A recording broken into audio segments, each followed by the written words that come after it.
Hi everyone, Matt here, and today we are continuing on with Dialtown. And I know it's been a while since I've last played this, but we are starting off strong, right into the thick of things, with a gun being pointed at us. As all things start off with. And this time we will pick the correct option. Hi. Wave slowly and sheepishly. You know, partner, I get the feeling you're like a leech. Oh, you're calling me a parasite, like Mayor Mingus did.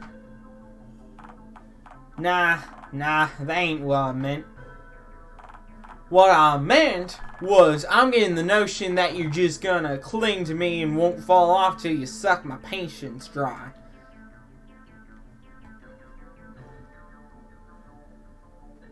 Okay, yeah, that's an accurate portrayal of my entire gimmick, sure. I didn't want to give you the satisfaction, but, well, the way I see it, you clearly ain't gonna quit, and the sooner I talk to you, the sooner you'll be on your way. Step inside, and be quick about it. We'll get this chat of ours over with right quick.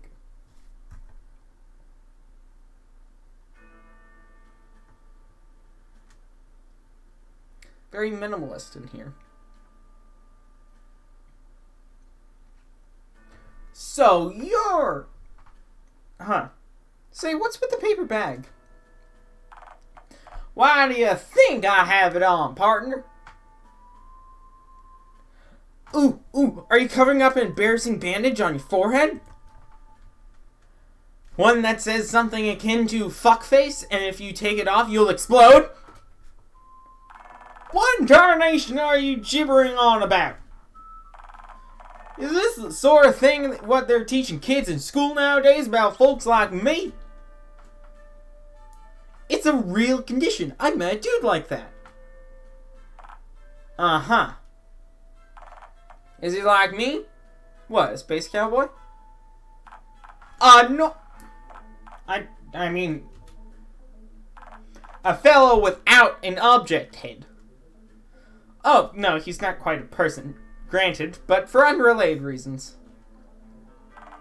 You know, speaking of not quite being a person, I gotta ask.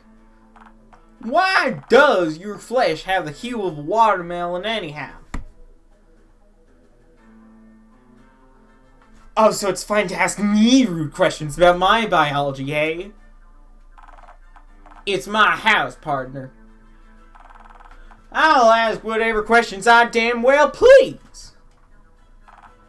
Alright, let's just get this here conversation over with. What do you actually want? Ask your questions and go. Who are you? I'm Sergeant Norm Allen. What's a sergeant? It means I was in the Air Force and I was pretty good at what I did. What? Flying. Planes and such. Planes? I know you know what an airplane is. I do? Big metal bird. Roars when you throw a lunch meat in its engines. Right, yes, I know what you mean now. Well, I'm ex-Air Force now. I rolled with NASA too for a while, actually. You know, the space folks? They sent you into space? Fallen Lord, Mingus really went all out trying to exile you. I wasn't a pariah back then, partner. As a matter of fact, I was decorated. Like a Christmas tree? No, not like a Christmas tree, partner. I mean, I was valued. Celebrated.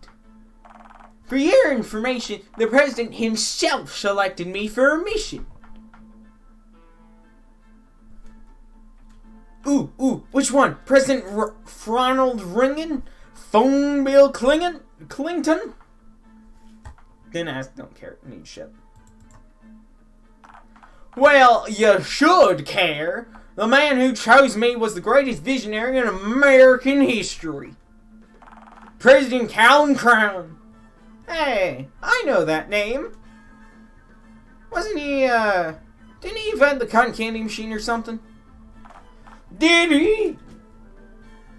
He was the fellow who invented the first phone head. The man who initiated the dial-up. You know, the day the whole world became chock full of phone folks. Right, about that. Why aren't you a phone? I was told that the dial-up got everyone. Right. Well, you see, it sorta did, but... You see, President Crown decided to send me on an immensely vital, an unprecedented expedition. He chose for me to be the first human being ever to enter a wormhole.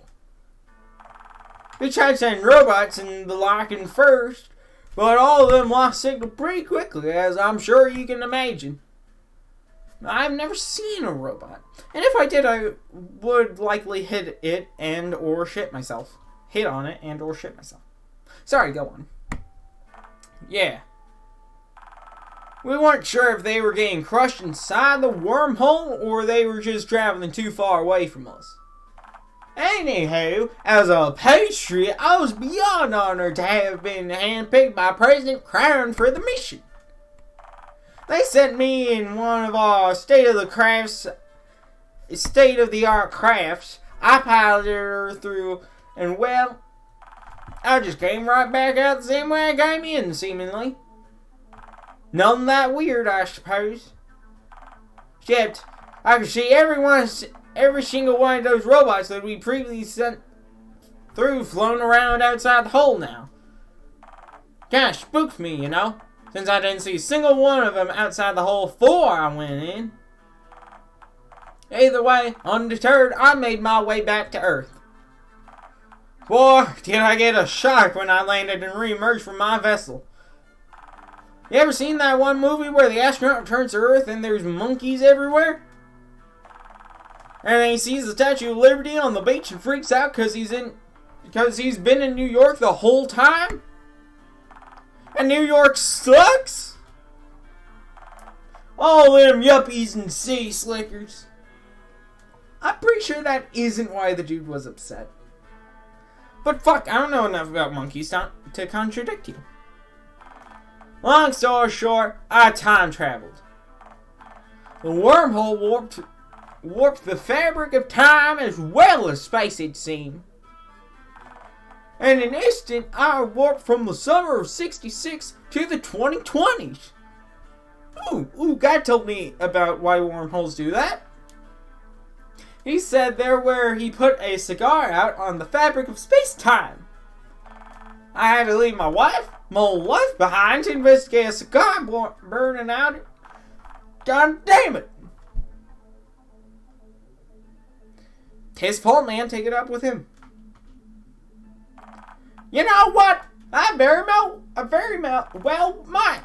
Anyhow, by time traveling past the day the dial-up occurred, well, I ended up being the one guy on Earth to get left behind. The one normie left. Well, except I heard something happened with the clowns. Right, they marched on DC and all got gunned down by the new gunhead riot police. Tragic and hilarious. My God, you could hear the comical honks for miles. Uh-huh.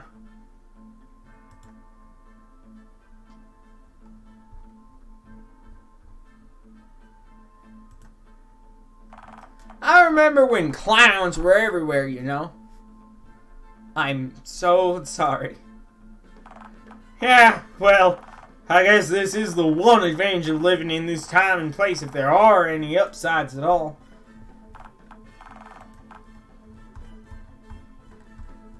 So I guess it's just me left now.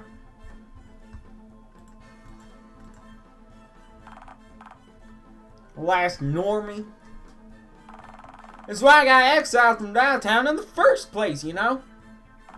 I don't want to conform and get my head replaced against my will, all for the sake of fitting in. Ooh, that's why I got kicked out of town. For threatening normality itself. Oh, give me a break. They used the same asinine line on you, too. Let me tell you something. There ain't nothing normal about Dialtown. And there certainly ain't nothing normal about the mayor of that backwater slum. She has this idea that by putting these plans of hers into motion, she's somehow recreating the Dialtown that Calum Crown presided over. I spent time in Dialtown before they launched me into space, you know. I actually saw the Dialtown that existed back then, unlike her. I personally knew her grandfather, for she's an ignorant hypocrite, not fit to hold any office, let alone run an entire town. I mean, this is certainly something, alright. You ever seen her up close? She's got a cat head. A fleshy cat head, pre-dial-up era. The kind from my time. You know why she got that engineered right? Because her grandpappy, President Calum Crown, had a cat just like how she looks now. She's trying to morph into his old cat. That's terrifying. But why? Sure as hell beats me. I don't know why anyone would want to look like she does. And somehow she gets elected into public office and time again, looking like that. They're happy to kick me to the curb, yet their leader is the very definition of abnormality. She's a hypocrite. They're all in that They all are in that damn dump. Now, town's a town of bigoted hicks. Everyone in that godforsaken town's guilty by association. Oh, not everyone in Dialtown is that bad. Like Jerry. Excuse me? They threw you out to the curb too, didn't they? The mayor's a prudish puss fine. But I have friends back in Dialtown too. I guarantee you anyone in that town that sell you down the river without a second thought. And if you can't see that, then you're just as blind as they all are. Now, as far as I'm concerned, I've answered all your questions. I think you've imposed on me and taken advantage of my hospitality for long enough. You should leave. What hospitality? You didn't even offer me a cup of coffee. If you want to gargle brown water, then go sip from a puddle. I've got things to do. Yeah? Like what? Stewing in your own bitterness? You don't know how long I've been here. I've had to leave my whole life behind twice. And again, being cast out of that bigoted town was probably a blessing in disguise for the both of us. I don't want to be alone. And I don't want company, so I suppose we're at an impasse. Oh, wait, except we ain't, 'cause I've got a gun.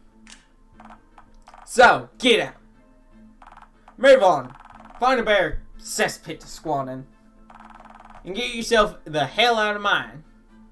I don't know where to go. Follow the perimeter of the town till you find the freeway and hitchhike in literally any direction. Further you get away from Dialtown, the better. Don't make the mistake of settling too close to town like I did, or you'll have to put up with visitors like you showing up every now and again.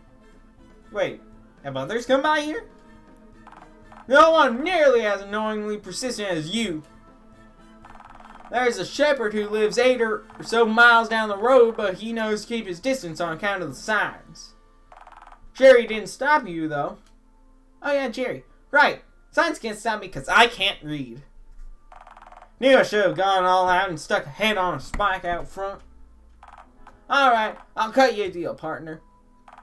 I'm willing to let you stay on my land if you want. But only from the chin up and at the end of the wooden stick. I'll pass. I need my neck for hooting, hollering, swallowing, and gargling. Would I be alright? You would be dead. Yeah, but would I be okay? You'd be... Please be patient with me. God isn't finished with me yet. That's the first thing you've said so far that I happen to agree with, you know? Actually, you know, now that I think of it, I've seen a woman skulking around these parts for the last week or so through my binoculars. Of course, she's never gotten too close to the shack. Seems she's the artsy type on account of her usually having an easel under her arm.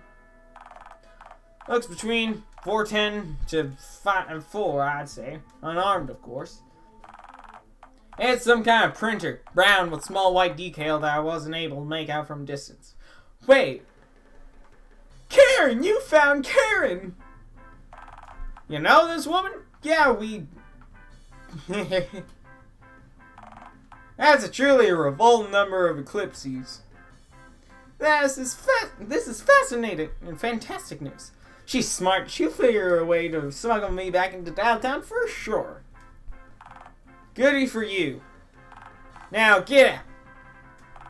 You want to go back to that cesspit so bad? Then go. Yeet. Bitch, she's over by the lake.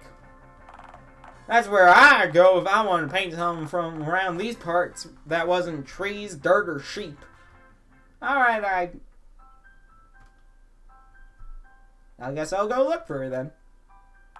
Yep. Guess I'll just skedaddle now. You've already said that. And I just feel weird leaving you here. Don't. I want you to. But I feel like we've really hit it off. We haven't, and it took an enormous amount of restraint not to shoot you at least 18 times in the last 3 minutes. But you didn't. You held back. Maybe you really... Get out. Why don't you want to come with me? Or why don't you want to come? Because why in tarnation would I want to go back to Dialtown? I told you, that town's chock full of low-down snakes. Worst of all, that mare. Ooh, I know. Wouldn't it be really fun to see the mare's face when I return? She's gonna be so pissed when she finds out I'm back.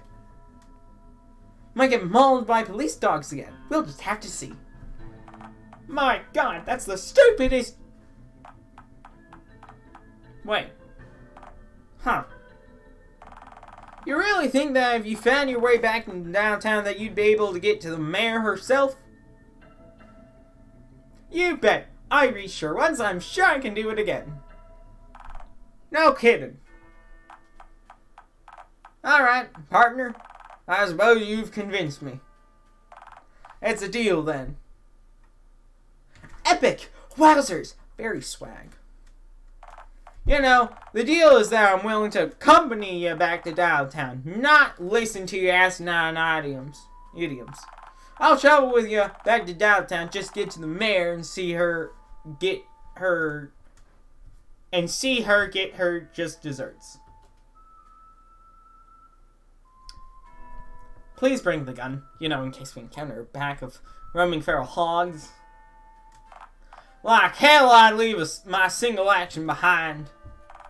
We're doing this, we're going all out. Let's head out. I want to get to the lake before we hit Hoghorn. Horrifying. 10 minutes of the worst chit-chat imaginable later. So, are turnips like fruit or what? For the last time, partner. I told you I'm willing to accompany you. The needless chit-chat does not come under the terms of our agreement. I'll walk with you, shoot at anything that tries to shoot at us first, but I ain't up for banter of any kind. This will be the last turnip-related question, I promise. You've said that 3 times already, partner. No, more. If you just answer the question quickly, then I'll be satisfied. It's a vegetable! Turnips are vegetables! You satisfied now? No, I need more turnip lore. I fucking knew it. Just Please be quiet. So where does the word turnip come from anyhow? Why would you assume I know that? I don't know, you seem to be a man who enjoys his turnips. I'm this close to using up 2 of these here bullets, you know. 2 bullets. You want to shoot me twice? 1 for me and 1 for you, actually. Between the 2 of us, I think I'll shoot myself first and then you after, so I won't have to hear you gurgling on the ground. I gurgle on my feet too, in fairness, and gargle oft. I do. What sort of dialogue? Hey, no, I have one last question. If you ask me another question about turnips or radishes, I swear you're gonna taste lead for the rest of your short life. No, I want to ask. Is Mingus right about Dialtown? What are you talking about now? Are you starting to piece together why they might have waited to get rid of you? Nah, not the exiling part. Her wanting to make Dialtown just like it was when Callum was in charge. I guess what I mean is, do you think Dialtown was better off before Callum died? Before he what now? You think he's... You don't know a damn thing about what President Crown achieved, do ya? I know he had a funny head, wore a flag tie, and made lots of telephones. That's the gist of him, right? The gist of... He was the greatest leader this here country's ever had. A visionary. And tragic waste of potential in the end. Found out what happened to him after I jumped forward in time, of course. So wait, he's not dead but is gone? That's the long and short of it, yeah. To my knowledge, he's alive and kicking, but still completely gone. I'm even more confused now. You make my brain hurt, Magic Hat Man. Alright. Maybe you'll understand if I start at the very beginning, context and all. Ahem. Callum Crown was born here in Dialtown in 1923. Growing up in the 30s, in an era of depression and change, Callum found himself transfixed with the technology that was becoming slowly commonplace at the time, namely the telephone. Callum was born with a severe deformity, having only one complete limb, his left arm. While extraordinarily bright, he lived a solitary life, watching other kids outside perform feats he could only dream of. When the early 40s rolled around, Callum signed up to fight in World War II, but wasn't accepted on account of his disability. He had to stay home and bitterly follow the war alongside the rest of those unfit to fight via hazy radio transmissions. If only I could walk, Callum thought to himself. If I could walk, I could serve. It was at that time that Callum put his garage workshop to good use. Made use of scraps of just about any metal he could get his hands on, forged himself a pair of prosthetic legs, which, while crudely assembled, were virtually unheard of at the time. He sent the Army Registration Office a note, vouching for his new metallic appendages, vowing to join their cause, whatever the cost. He never got a reply. So he simply sent another letter, then another, and another. What started as one letter quickly became dozens. Always a motivated guy, Callum decided to use his head, try something new. Callum bought his first telephone. After getting through to Dialtown's head enlister, Callum found out that to his shock, every single one of his letters had hit their mark, but was simply thrown out en masse. I'm here to recruit the best of the best this country has to offer, the recruiter stated over the phone. Not some freak with metallic legs who'd slow the rest of my boys down. With a single disconnecting click, Callum's dreams were obliterated yet again. Callum, now full of spite and determination, decided to better himself further. He built himself a right hand out of just about any metal he could find left over from the construction of his legs, connected the copper wires to his own nerves, and forged the very first fully working prosthetic hand. With the war winding down, Callum decided to go out to patent his designs. People at the patent office looked at him as though he were a freak, with his rusted iron clanking hand and his bulky metallic legs. Callum bitterly listened to the end of the war, now disillusioned, via hazy radio transmission whilst tweaking his mechanical limbs to be more functional. Come 1948, Callum decided to try his hand at selling his mechanical limbs to war veterans, many of which had returned in the coming months after the war. Initially, they sold like hotcakes, allowing Crown to move from his garage to his small manufacturing plant. Sadly, this did not turn out to be a sustainable business model, as once each soldier bought a prosthetic leg or two, they didn't need to buy another. Come 1950, Callum struggled to move even one limb. This led him back to the drawing board. His inventions had dramatically improved his own quality of life. He wondered if he could offer his fellow man an upgrade. Advanced metallic limbs had tools built in, had increased strength or flexibility. Limbs that could even change humanity, even the world as he knew it, just that he changed his own life. Callum took him to the public, parading his new and improved models around in the street shows, using himself as a test subject. Was laughed off as a monster with metallic limbs, trying to sell his own misery to others. Callum was looked on as a self-mutilated idiot, someone who made himself a freak for show, and not as a talented and determined visionary who paved the path that he needed underneath him to walk. I'll prove them wrong. I'll prove the whole world wrong if I must. Callum gradually became more cynical. He began reading more into the market with the vain hopes of copying success, and sure enough, he figured it out. Sadly, America had turned into a luxury market. Washing machines, televisions, refrigerators, all were selling faster than the nearby factories could churn them out.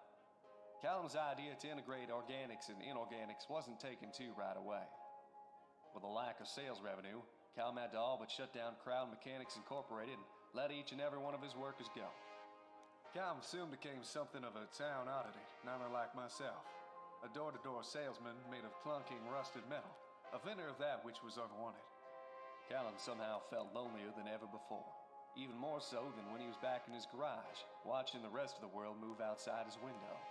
He reflected on his loneliness, once again being bound to his workshop, next to his phone, desperate not to miss a single opportunity for his dream to take off. His phone. It connected him to the world outside of the workshop, to the rest of Dialtown. Perhaps it could again. That's when he realized. I've got it now. Callum spent a full year working on his new design. A telephone that's built into your head, could be swapped and traded for other such devices, and has a 5-year warranty. No repurchases required. Surprisingly, despite their clunkiness and novelty, the practicality of having complete and portable phone access anywhere in the world through airwave frequencies wasn't lost on people, and interestingly, the phones caught on quickly. A typewriter alternative even became common, allowing text to be printed from one's own head, as if the user was having a conversation with the very paper itself. Unpredictably, these phone heads caused a massive boom to employment, with young men and women getting hired left, right, and center as both manufacturers, but also operators in switchboard exchanges. This economic boom made Callum extraordinarily popular, which he used to run for mayor, the Senate, and finally the presidency, all 3 roles he walked into, seen as a visionary, a man who could change the face of America for the second time. Becoming leader of the United Nations, Callum proposed to the world his vision for the future. His idea of a functional, inclusive, and wondrous mechanical world where all problems from famine to animal extinction, societal conflict to resource shortages, all could be solved, preventing future wars and creating worldwide harmony. However, due to paranoia, he refused to write the plan down in its entirety or tell anyone what it is prior to the proposal's agreement. Needless to say, the vote in favor for the plan won by a landslide. In the coming years, the whole world was converted to have inorganic heads. Women, children, animals too. Callum stood on the tallest podium given to a human being today, and failed the hardest for it. He began to give his ultimate speech, his oratory opus. My fellow humans, now for the moment you've all been waiting for. Without further ado, the full details of my plan to substantially improve the whole world.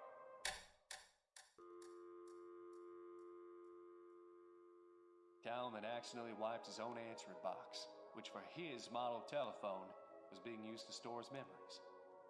All of them. With Callum having given himself total amnesia in an instant, the whole world was stunned. Life was made fundamentally different for everyone, all for a promise never kept. The changes, the thought process behind these sweeping modifications, now a mystery.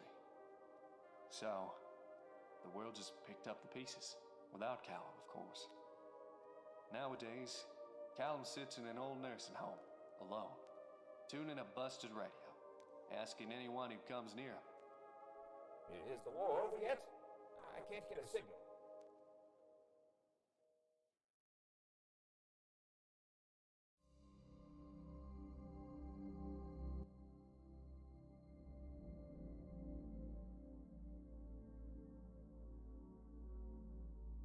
Poor Callum.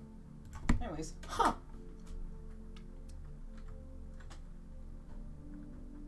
he deserved better for his service.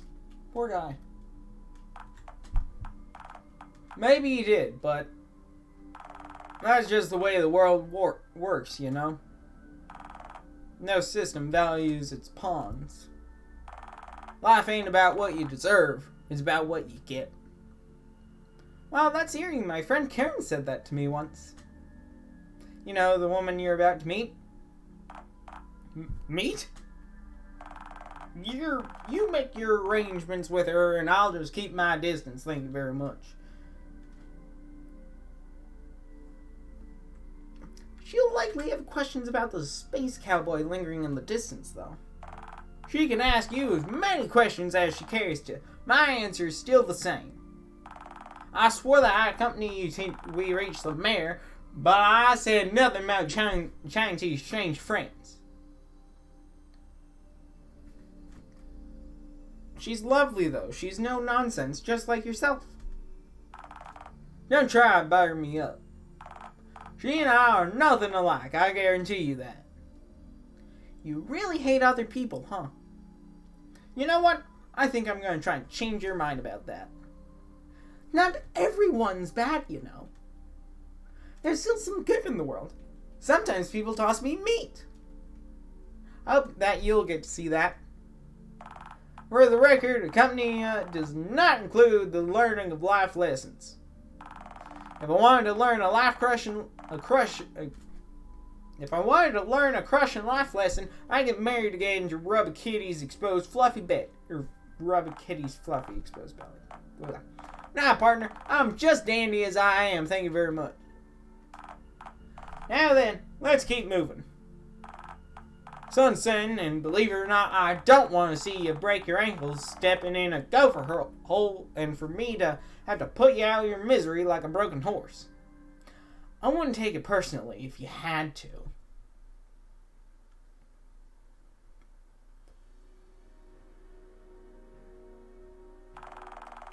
I appreciate you all meeting with me here yet again. As I'm sure you all know, approximately 1 year has passed since Phone Genie's exile. Which is coincidentally the first time we've all been able to meet now that Billy's out of juvie, on probation. Hey, don't slap the blame on me, Mingles. You could have overturned my conviction and gotten me out immediately. Or instantly. Call 9 is bullshit. Just move on. The audacity of this bitch. Call it. First of all, call me Mingles again, and it's the death penalty for you, bucko. Secondly, you get 1 free pardon per year. And this was your 17th. 17 convictions in a year is way lower than my annual average, to be fair. It's only mid-February. Look, my point still stands. The initiation of Phase 2 of Mayor Mingus's Perfect Society reforms is vastly overdue.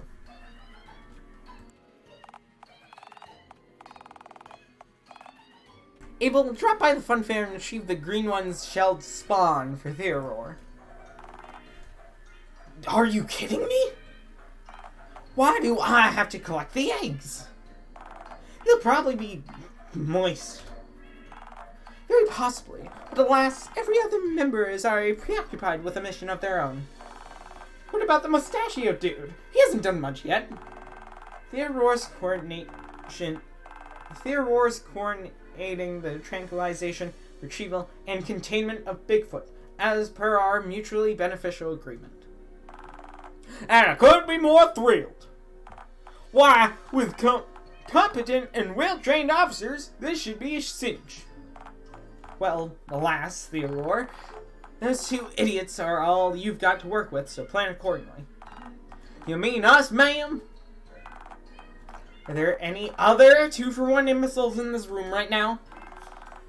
You don't have to be so mean to us, ma'am. You're completely right. I don't. Also, take a pair of binoculars with you. They should help you locate the feral ape man without getting close enough to startle him. Theodore, take your tranquilizer gun. Snag him from afar. Look for him in Uptown first. I'm certain I heard on the grapevine that the bank has a vault chock full of bananas just for him.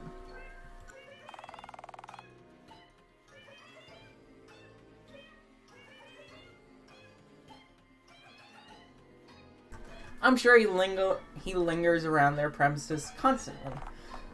Miss Crown, couldn't we maybe have 2 pairs of binoculars? Scare them all. 2 pairs of binoculars? Who am I, Winston Churchill? Just say no and move on. Scare them all. Just say no. No! Billy, go get some fresh batteries for your megaphone from upstairs. So, you're saying... Yes, you can have the megaphone back on the condition that you don't use it in here again. If you need to release that zestful pent-up energy of yours during one of our meetings, then just scream into a pillow or something. Can it be one of those novelty throw pillows you have in your lounge that look just like your face? Why would you want to... Fine. It's compromise, I guess, sure. Wait, why can't he retrieve the eggs instead? It'll only take him a literal minute to find the batteries. Are you seriously asking why I'm not entrusting Billy to retrieve a set of items that are specifically renowned for being incredibly fragile? An item that is also constantly being used for obnoxious pranks by useful delinquents such as himself? I guarantee you, if you let him lay a finger on a single one of those eggs, you'll have to scrub the front of Town Hall for a solid week to dispel the smell of rotten egg yolk. Yeah, it's true. I would totally betray you guys to vandalize your clubhouse the literal moment I felt like it. Well, what about the hobo? He's not doing anything. He's warming Bunny's seat. Very important. Oh, come on. Seriously? He's doing what I'm paying him for, which is more than I can say for you, Abel. Mayor, can I have some more dog food, please? You get half at the beginning, half at the end, as agreed. Yes, ma'am. Also, Abel, you're the only one of us here with the keys to the fun fair. You'd have to page your ticket booth employee and let him know someone else was coming on your behalf if we sent anyone else. Fat chance of that working. The guy's a moron. He'd somehow screw up opening the gate for us if we trusted him with the responsibility. Probably set the whole booth on fire or something. Whatever I'm paying him, it's far too much. Hang on. Are you even paying him minimum wage?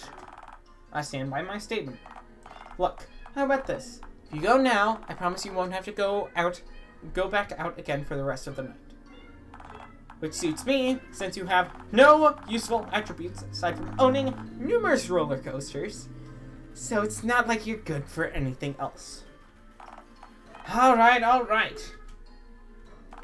You didn't have to be so scathing about it. Next time, do as you're told the first time I ask, and I'll give you a wrapped peppermint instead of a harsh reality check. Now, get going. I believe we're all ready to initiate stage 2. Wait, hold on. I have a question. Hear him out. Gaslight God. God has a question. Hear him out. Alright, out with it then. We're all preoccupied with warming seats, tranquilizing Mayfoot, screaming in pillows and whatnot. Then, what's stopping Phone Genie from just walking right back into town? Phone Genie may be annoyingly persistent, yes. But monsters also easily deterred by even the most trivial obstacles. Aha! Classic battle of the foam brick versus the undrivable car. Hush, you. Anyway, even if Phone Genie were to somehow make it back into town, Well, whoever finds the monster would no doubt see the note stapled to the monster's spine and swiftly report the encounter to us. Although, something tells me our green friend won't be sighted again. What, your brain? Yes, but also no. You see, I placed something quite interesting along the outskirts of town. Something akin to, say, a scarecrow. Should the Stitch one wander back to the perimeter of Dialtown after a year of begging for scraps elsewhere, I'll stumble across my surprise and likely won't stop running until it reaches the next county. Or more likely collapse face down in a waterlogged ditch and gets mistaken for green roadkill the next morning. Oh, come on, it couldn't be that repugnant. That fucker eats gravel from the science of train tracks. You're underestimating monsters' depravity. Oh, you wouldn't understand. My minute spite child. I had this thing engineered from pieces of the 3 most unnerving objects I could gather. All 3 entities shared a dark, potent energy, and as one being, we possess a truly wretched force to be reckoned with. Granted, it's quite unlikely that monster will actually find it after not being seen for a whole year. Oh God, what is that? What on God's green earth have we just encountered? The hat from Big Bertha. Knickknacks from Madame Mediocre. Entire essence of Greg! Big Gregema! No! No! No! Seeing this thing is the worst thing to happen to anyone in history. Fuck! Ah!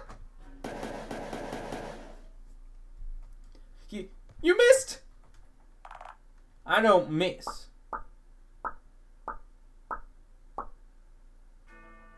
It is dead! You were saying? Nor my... How? When you live in the middle of bumfuck nowhere, there's really only 3 things that you have to occupy yourself with. Shooting tin cans, hunt for your supper, and swan flies. All 3 of which majorly help you hone your aim. Especially that 3rd one. Good lord, the amount of critters that you get wandering and flying into your house. The largest of which was me! And the most annoyingly persistent. At least flies move away from you the moment when you swat at them. I'm a lovable creature. And you slaughtered Big Gregma, saving my life. Well, not quite, since you weren't in any actual danger, partner. You essentially just shot yourself over a weird-looking scarecrow. But had you not shot it, phone lord, I'd have ran till I hit the next county. Or, collapse in a ditch 2 miles up the road. You cared enough to shoot it for my sake. You do have a kind heart, Norm. I shot at it because you were screaming right in my ear. I do have an ear on each side of my head, Oh, at least Big Gregma is fucking dead forever. Should I ask how in tarnation you knew what this pollen abomination's name was?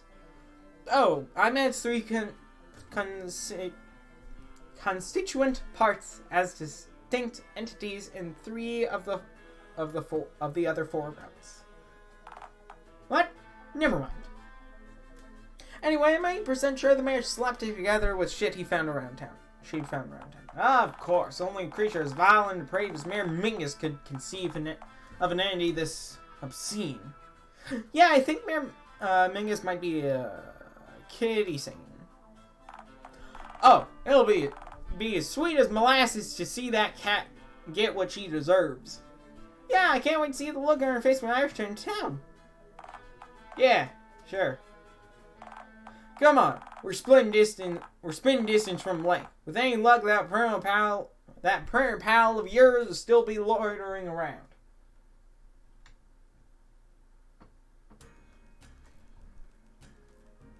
Karen, it's me, It's Phone Genie. Totally not someone else. Phone Genie? It's been so long. What are you doing out here? Did your cat homing instincts follow me out here? Did you pick up my scent? If you did, then that's extraordinarily impressive, given that I haven't seen you in at least a year. I ain't surprised in the slightest to learn that the monster's got the nose of a bloodhound. Actually, no. You see, all the cough nectar I've drank has really dulled my palate. I don't quite have the nose of a bloodhound. More of an elderly pug, perhaps? Say, Karen, what are you doing out here anyway? It's like dusk and junk. Do you ever try to paint the moon during the day? I'm sure I could if I... Norm, have you been to the moon? I've passed it, but I've never stepped foot on it. Didn't want to have to brawl with the feral folks still up there. Huh. Wait, what? Are there aliens up there? Not quite aliens, nah. What? Do you think the first folk who went up there actually came back down? That's cute. People assumed the land was faked, but really, it was everything after. But Neil Armstrong did come back to Earth, though. You sure about that? Have you met him, huh? Actually, I have. He signed my toy rocket ship at a space convention years ago. That's not the same Neil who landed on the moon. Trust me on this one. So, wait. Then, who was... You don't have the necessary clearance to know that, partner. So, Phone Genie, are you going to introduce me to the eccentric dude to my left who visually clashes with himself, or... Hey now, don't you dare cast your narrow-minded judgment about how I look. Well, I'm an artist, Norm, so I know visual consistency when I see it, or in your case, lack thereof. I don't do subtlety, but even for me, you've got a lot going on. Alright, you seem to be coexisting. Karen, meet Sergeant Norm Allen. Norm, this here be Karen. Howdy, ma'am. He's essentially a cranky space cowboy, as you can see. Yeah, I figured that much out on my own. Is there much else to him? No, not really. Being a cosmic Yeehaw grumpo is basically the whole gist of him. He's got gorgeous eyes. Norm's kind of overrated. I'm not really feeling him. He's got gorgeous eyes!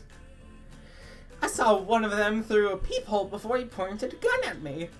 To my shock and horror, I'm beginning to realize that our relationship may have actually somehow been your most normal and healthy one.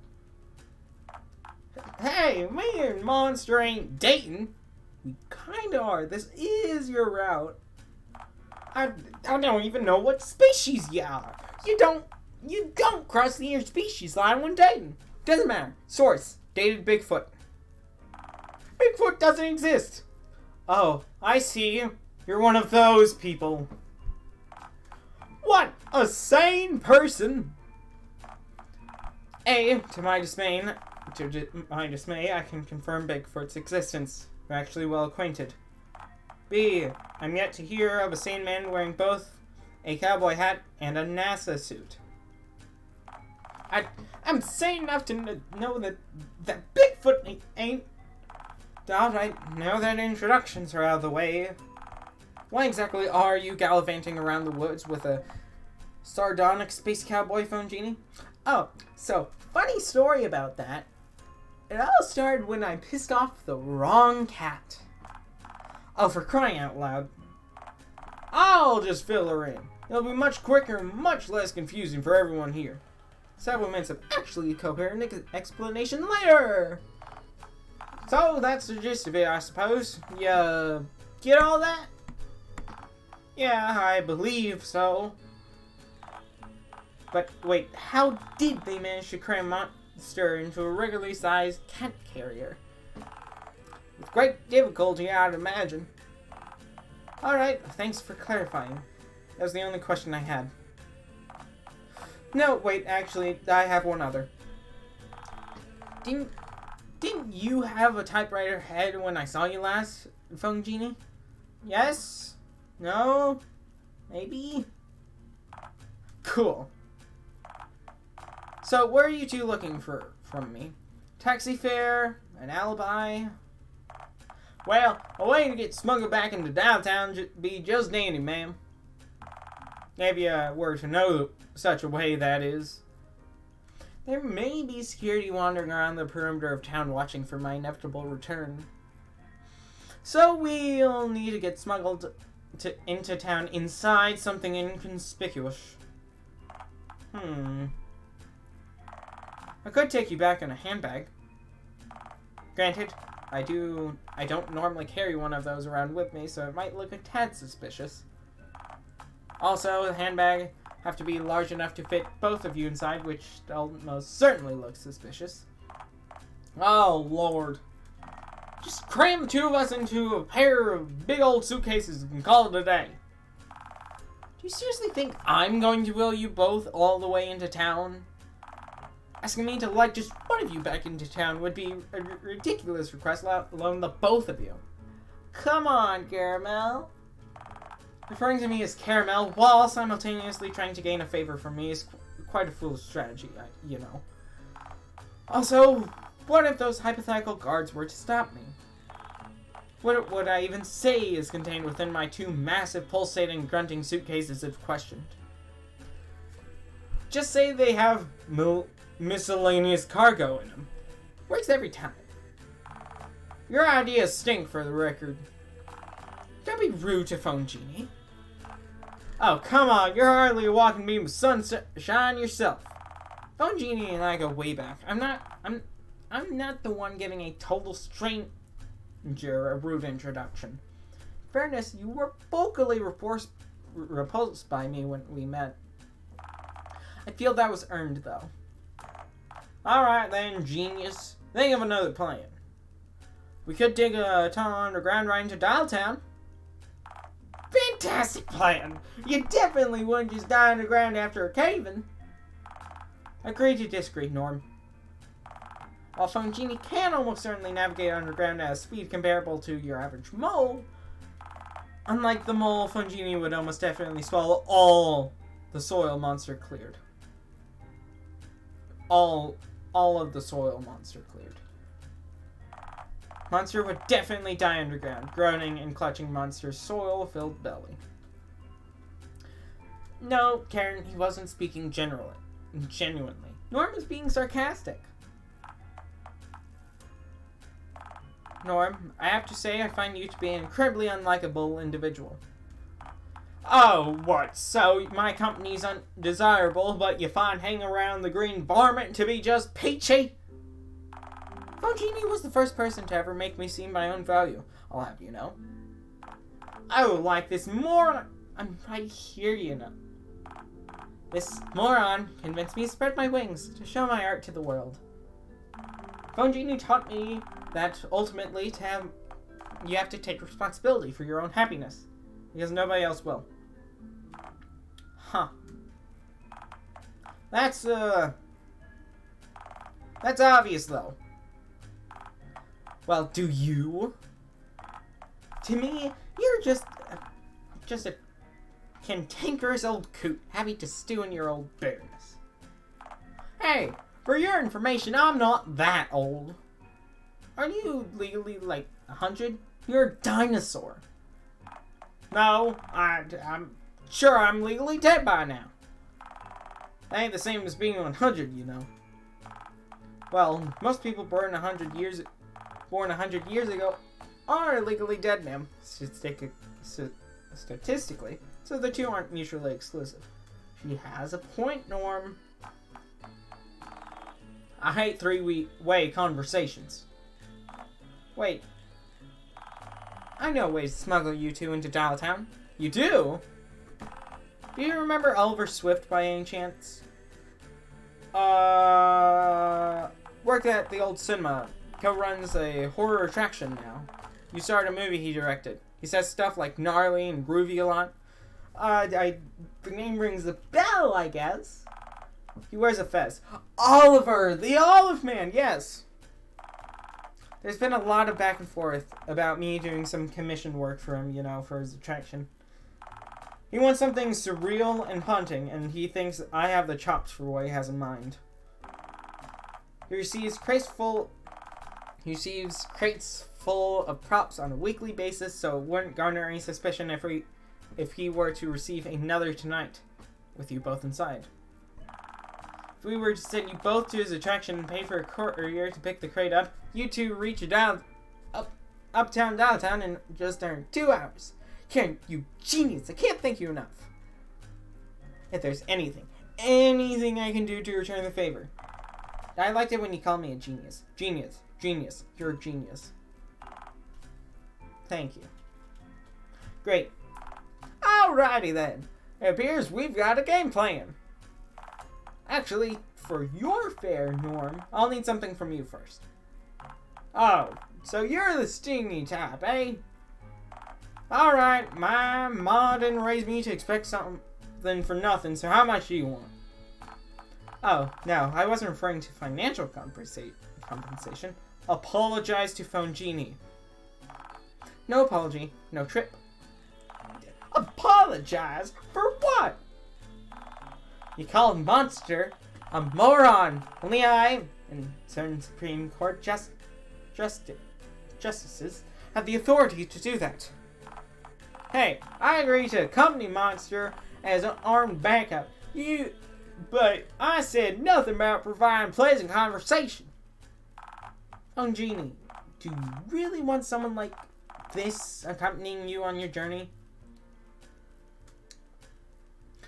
Where do you mean, dearskin? He's a grouch, sure, but he's a grouch with a gun.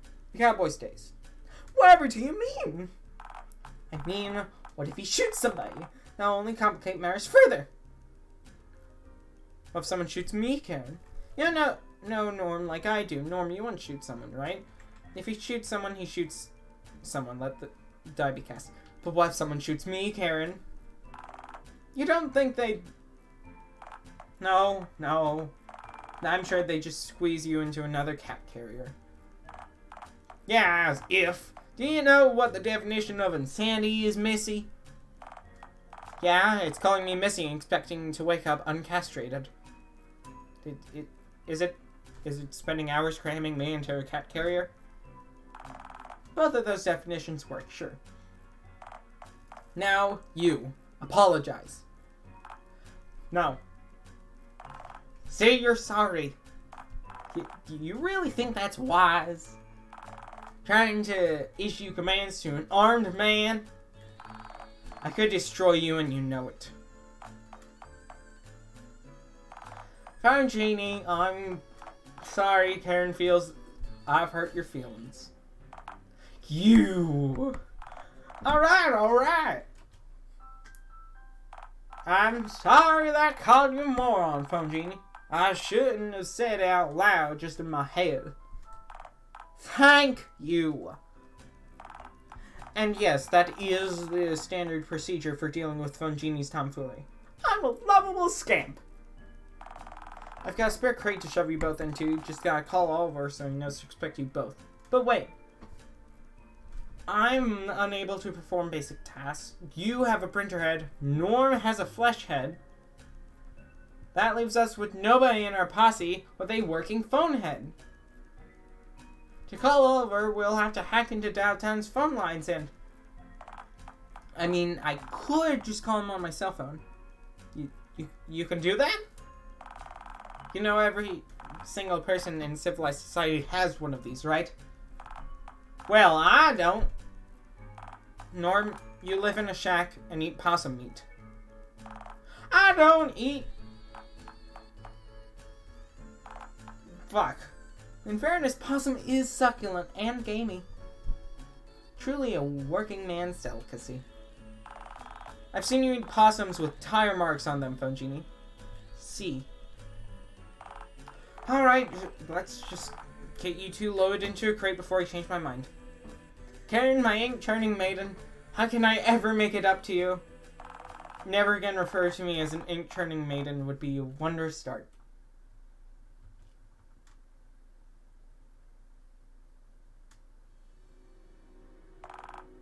You seen this, bro? Yeah, bro. Imagine wearing both a cowboy hat and a NASA suit at once. Talk about wardrobe malfunction, am I right? Yeah, and he's with Phone Genie. Oh, yeah, that too. We should probably let the mayor know about this. Ugh, do we have to? What if she yells at us? If those two bozos find a way back into town, she'll do more than just yell at us, bro. Besides, if we manage to capture him, she might reward us. Handsomely. A handsome reward for my handsome bro. Bro. Do you think she'd let us pick a less clashing outfit for the Yeehaw spacesuit if we manage to capture him? Aw, hell yeah, bro. Let's ask, and if she says yes, we'll actually try this time. There, what? What happened to Big Grandma? How on earth did they make it past my stationary and inanimate obstacle? Well, from what we can deduce, the Yeehaw movement filled it with bolt holes and then it kind of exploded. Yeah, that'll happen alright. You know, as a seat warmer, you don't have to speak. Cool. I won't speak unless I have something funny or epic to say then. Okay, now we need to be more specific. As a seat warmer, you mustn't speak. Alright, now, who could be smuggling our dream friend back into town after a year of not being sighted? I know they couldn't have had any contact with any of our residents, with all phones in the city being bugged and all phone lines being tapped. Who in town owes Phone Genie some kind of favor? Well, the numbskull I hired to operate my ticket booth for a start. Oh, please, Randy! He's no threat to us at all! Randy quite literally peaked at birth. Anyone else? Bigfoot might own Phone Genie money. Right, the very same Bigfoot who's presently confined to the inside of a cage whilst being examined by Theodore. Not Bigfoot. You monsters. What about God? I've seen those two chatting before. Well, God's here, warming up a seat, so it's unlikely that he's planning to help Phone Genie. It's true. I was there. It's obviously the Fez dude over at the Horror Hovels, bozos. Oh, right. The green one appeared in that god-awful film that the cinema premiered right before its closure. Ugh, of course. The cinematic travesty kept me up for a solid week. Easily the worst experience I had last year. Hey, wait a second. Didn't your dad die last year? I really didn't care for that movie, Billy. At least you got to watch it. 18s only. Bozos wouldn't even let me loiter in the lobby during the premiere. Right, because he wouldn't have done some asinine during the showing, like stuffing a bunch of lit firecrackers in one of our bathroom urinals. Yeah, but they didn't know that. Yes, they did, which is precisely why they made you leave. Look, I can't... You two, Sabby, shooting. Go retrieve the green one from the spook house at once. Remember to club Monster out cold before you drag Monster here, not after. They'll save you plenty of scratch marks during this sordid ordeal, I can assure you. Bad idea, Mingus. That's Mayor Mingus to you, Brunt. Yeah, like that sounds any less ridiculous. Assert your dominance. Shush the boy. Shush. Billy's being a dick again. Hush, child. I'm just gonna talk anyway, because I'm never gonna spit on your shitty rules. I would bring the kill team back just for you if I were certain that you wouldn't somehow enjoy your own absurd execution. I'd have a baller time and you know it. Now, as I was saying, if they're inside a building, they might have the place booby-trapped. Do you really want to risk them getting the drop on your stupid goons? Oh, please. Like, they're smart enough to set a trap. The oaf fell for the green breakfast for crying out loud. I don't know, I'd listen to the stunted one. His entire shtick is hiding behind corners and needlessly hurting people just before they can react. This sort of thing sounds like it'd be right up his alley. What was that? Was that meant to be a pun? That doesn't work. Nobody so much as mentioned an alley. I say we just walk on in and play it by ear. What's the worst that could happen? Abel, you didn't become the mayor of Dialtown by half-rigging our elections. No half measures. You two, loiter around menacingly in the alley outside. Really, God? Reaching into the future for junk material is unimaginably cheap. It tells us all that you aren't witty enough to quip about what we're currently discussing. If you had said alley in the present and not in the future, I wouldn't have needed to do that at all. Well, I was about to say it in the present. Yeah, but how do we know that? What do you think the future even is? You two, venture forth into the aforementioned alley at once, lest I take my feline rage out on you two decidedly less divine beings.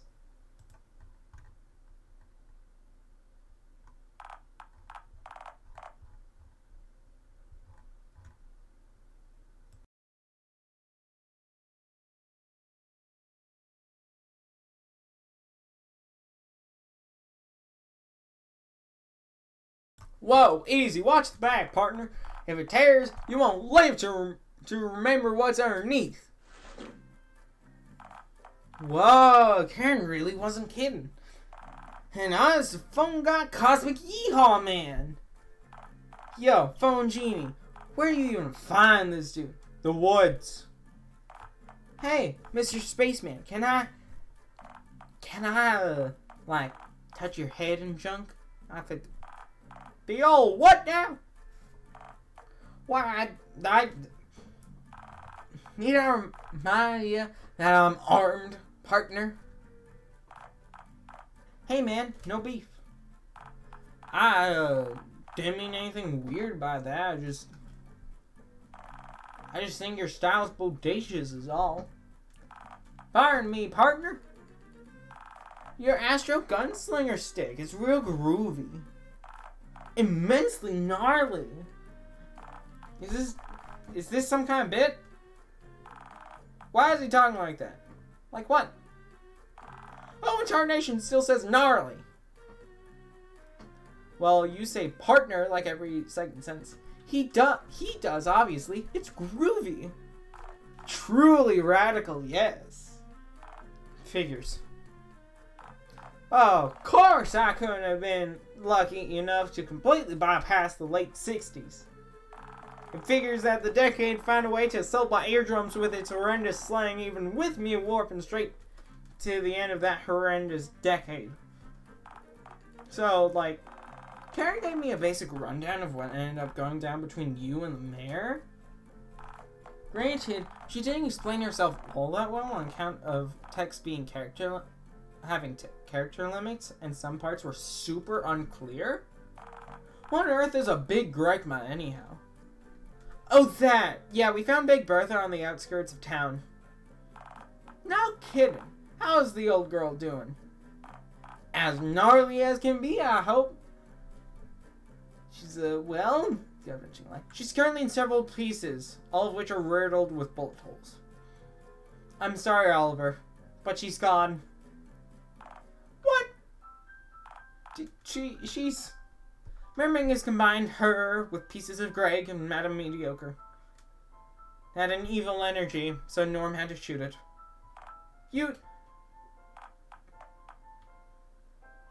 I can't believe she's gone.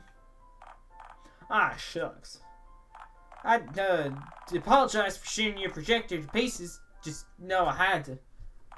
Phone Genie was shrieking right into my ear. It's probably for the best if she was suffering. She's free now. Man, this sure blows. Oh, right. The text also left some of the overall context unclear. Did you really devour a poisonful English breakfast, croak, and then rise from your tomb, cat carrier, like some kind of green messiah? No, monster didn't. Yes, I did. I rose from the ashes like a goddamn phoenix. Oh, please. You clearly didn't die during the ordeal. Wait, hang on. Were you green before you ate the breakfast? Yeah, I've always been green. Ain't easy, man. Then you definitely didn't die and start decomposing. You're just being dramatic. You're no green messiah, partner. I don't know, Norm. I'd argue differently. Phone Genie did wonders for me. In fact, the monster is the whole reason me and Mr. Dickens still have this place at all. Wait, Monster helped you too? Just like that printer lady? You betcha. Phone Genie's the gnarliest goblin I've ever met. Oh, like you've met other goblins. You don't know Oliver, Norm. Take his word for it. If anyone did find and then crash a goblin rave, it's Oliver. You know, before this joint became Dialtown's biggest and only horror attraction, this place was a literal ghost town. Now I have Phone Genie to thank for what it's become. Monster saved Mr. Dickens' dream, and there's nothing groovier than that. Huh. No kidding. Hang on a sec. What in tarnation did you mean by a literal ghost town? Oh, our attraction's immensely haunted. Ridiculously so. Pfft, sure it is. I worked at NASA, partner, so I ain't the superstitious type. I'm a man of science, so I ain't foolish enough to believe in ghosts, ghouls, phantoms, nor specters. I'm sure they don't believe in you either. What about apparitions? Do you believe in those? I didn't until you appeared at my homestead and refused to budge a year or so ago. I'm sure that classifies you as an apparition. Wait, don't apparitions leave ectoplasm, though? You excreted so much slime while staying on my land. Oh yeah, I guess I did, didn't I? You know, man, you're a pretty groovy dude. I'm sure the ghosts here would adore you. You know, I'm pretty sure one of them's a chick who died from chloria back in the frontier times. You two could totally... I ain't from frontier times, partner. I warped here from the 1960s. I mean, ghosts aren't real anyhow, so... Hey, chill, dude. I'm not asking you to believe the place is infested with, like, clowns or anything. I don't take you for that much of a sucker. You know, Fezzy, I've seen clowns with my very own eyes for. Up close. Look deep into one of his eyes for it honked its bulbous red nose at me. I saw a hunger unlike any other in that beast's eyes. You're yanking my chain, you must be. You're telling me you saw a real live clown, like up close and lived to tell the tale? As God is my witness. I was reared back before those multicolored fiends went the way of the dodo. Remember? Are those old horror stories, the legends, true? Did they really bite people? Oh, of course they did. What sort of question is that?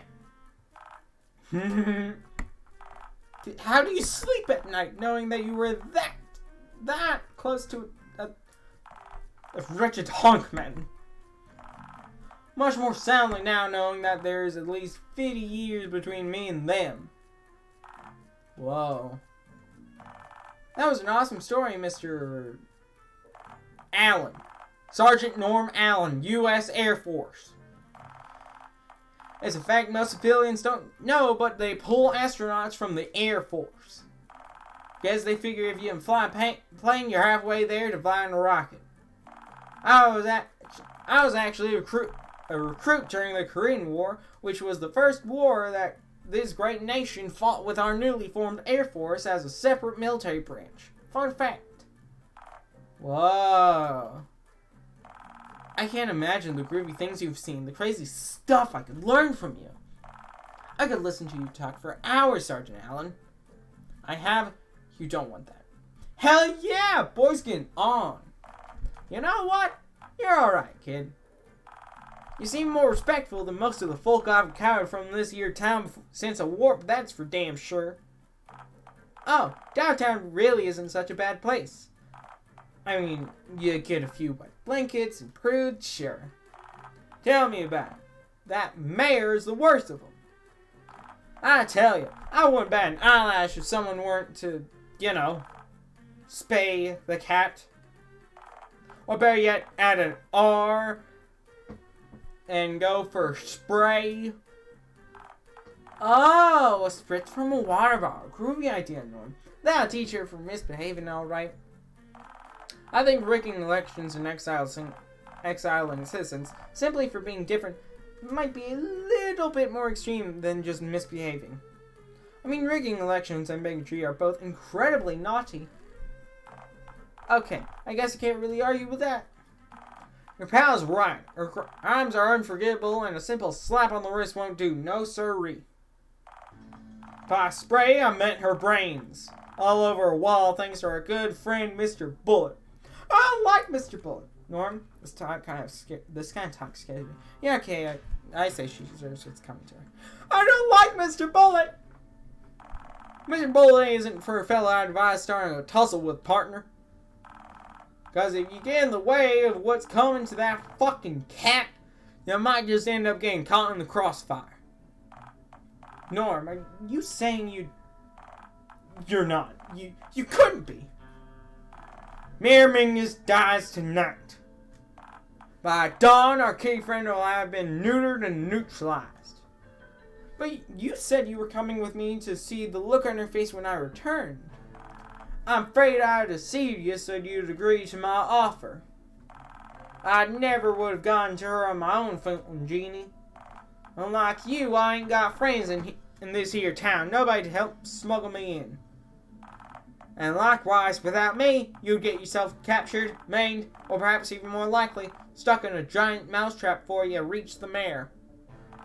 This is a win-win for the both of us, you hear?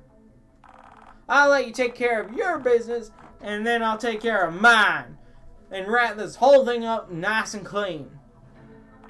Sound good? No, that does not sound good. What the fuck, man? Sounds good. Go ham on the Kit Kat. She deserves it. No, that does not sound good. What the fuck, man? I've got to side with Phone Genie here, Norm. This isn't right. You know this isn't right. Like hell this ain't right. She exiled both me and Phone Genie just for looking different. And have you seen what she looks like? She's a hypocrite of the highest caliber, and she's made me out to be a monster. I can't just let it slide. Well, are you a monster, Norm? Excuse me. If your natural intuitions to ask a question that stupid, then I've sorely misjudged you, son. Answer the question. No. No, I am not a monster. Uh-huh. So, why are you trying so hard to prove her right, then? Prove her right? Oliver, she's a pox on this here town. She's bleeding downtown dry. This town ain't never gonna change while it's pinned under that damn cat's paw. I have to confront her. And as far as I'm concerned, if you're not with us, you're against us. I'm not saying they shouldn't confront her, but I don't know. I say you should do it out in the open. Be the rational one out of the two of you.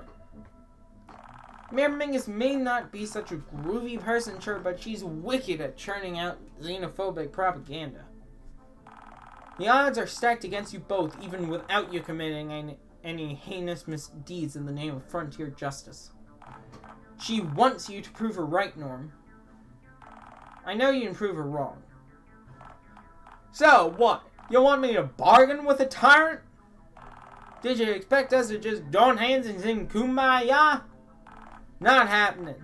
There is no other way. There's always another way, Norm. There ain't. For my exile, the mayor said that unless I came back with an object head, I wouldn't be allowed back into the city. She ain't changing her mind. So are you telling me you agree with her? That's not what I'm saying at all. Look, take it from me. You shouldn't change any part of yourself, just be something other people expect you to be. That's as bad as not changing when you do need to change. You should change only if you need to, and do it for you. You deserve to be happy, Norm. And even if you don't see it, believe it or not, you have all the tools you need to live a happy life. You just need to think outside of the box. Phone Genie taught me that. Right. I guess we'll just have to agree to disagree on all this, Fezzy. Disagree about murder? I see it as justice, but sure, call it what you want, I suppose. I didn't come back here to make any new friends, so it's no loss to me if you want to form your own point of view. Anyways, Phone Genie. Moving on to a more urgent and potentially less violent topic. We're back in town just like you planned.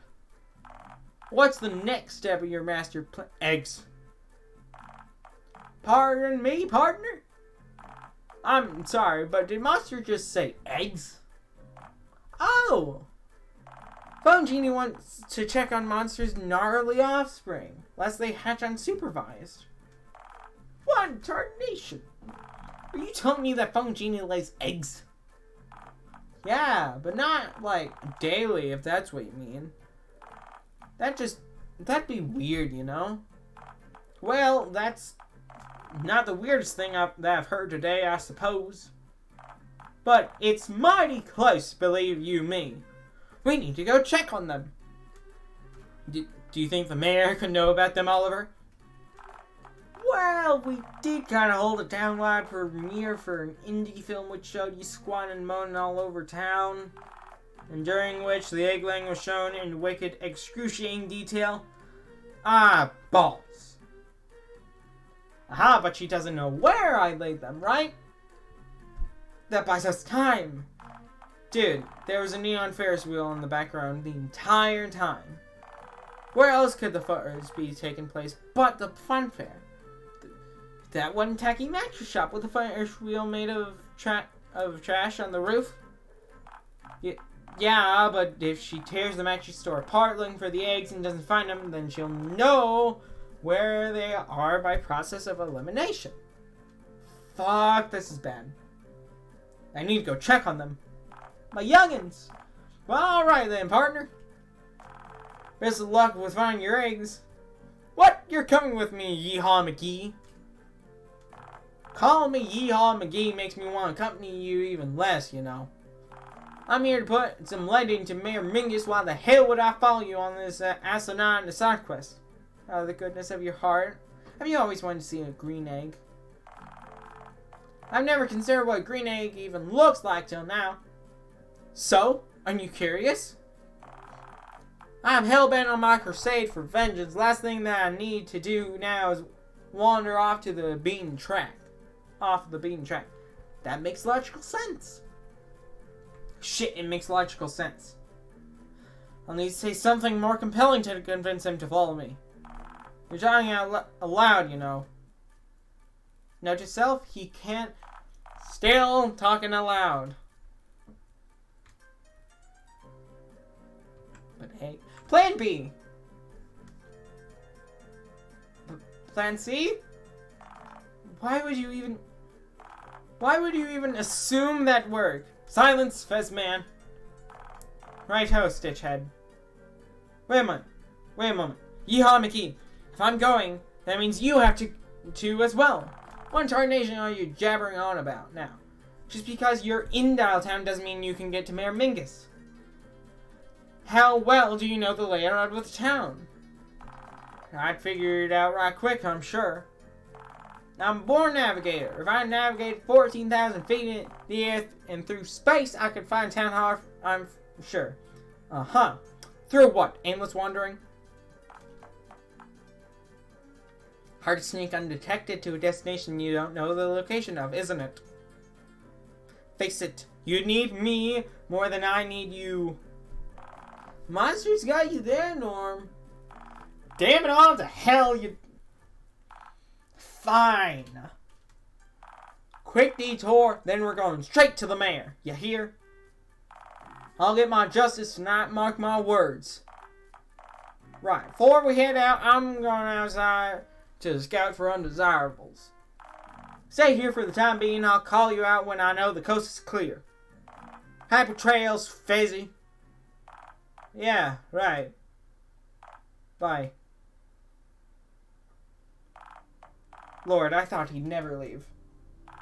Look, Pongini, I wasn't gonna say this to you, but since we have a moment alone, I think you should ditch Cowboy. Wait, you mean Norm? No, one of the 17 other gnarly space cowboys that just happen to be following you around. You know, with that kind of backup, my mission would be a lot easier. See, now I'm really scared. Look, Fongini, Norm just told us he's gonna murder someone in cold blood. I know you know that this is wrong. I don't want you to be an accessory to this. So what, you're suggesting I just abandon him? Like I said, he won't make it out here on his own. He'll get captured. Oh, and what a shame that would be. Hell, I say you could even put a tip in for him and maybe the mayor to even pardon you. You'd prevent a murder and get your old life back. You'd have it made, Phone Genie. It's a win-win scenario. I don't know, something about this feels icky. Seriously, you want me to trust Mayor Mingus? You're suggesting I betray a friend only to turn him over to my nemesis? I'm fine, thanks. I think I'll go. Good old save. Well, I'm sure I can save over this one. Why not? Bam. I don't know. Something about this feels icky. Besides, how do I know she'd keep her end of any deal we make? Mayor Mingus uses people like tools. If she finds a use for you, she'll keep you around, and hell, maybe even on her payroll. She banished him, Oliver, and she banished me too, I might add.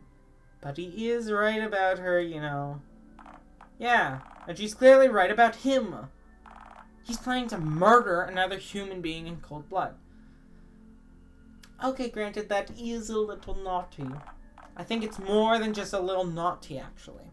Okay, yeah, fuck, it's quite naughty. Look, we're all a little off-kilter in Dialtown.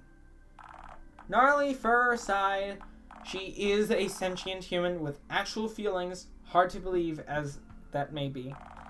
She made a dumb move, banishing you, but, well, we both know that she's wrong about you. Maybe you can show her that. There's no reason not to turn him in. You'd save a life and possibly gain yours back. Look, it's your call at the end of the day. I just don't want you to reap the consequences of his actions. Well, without him, I'd be on my own. Well, if I get attacked, you don't get it. He's a nice guy deep down. I've seen that today. I ain't no rat man, I don't cut. Without him, I'd be on my own. Yeah, and what if you get attacked with him nearby? You don't think him shooting someone dead won't make your current situation any worse? Well, I mean, he doesn't need to shoot him dead. He can just maim him. I'm sure he'd just wave the gun around. He wouldn't...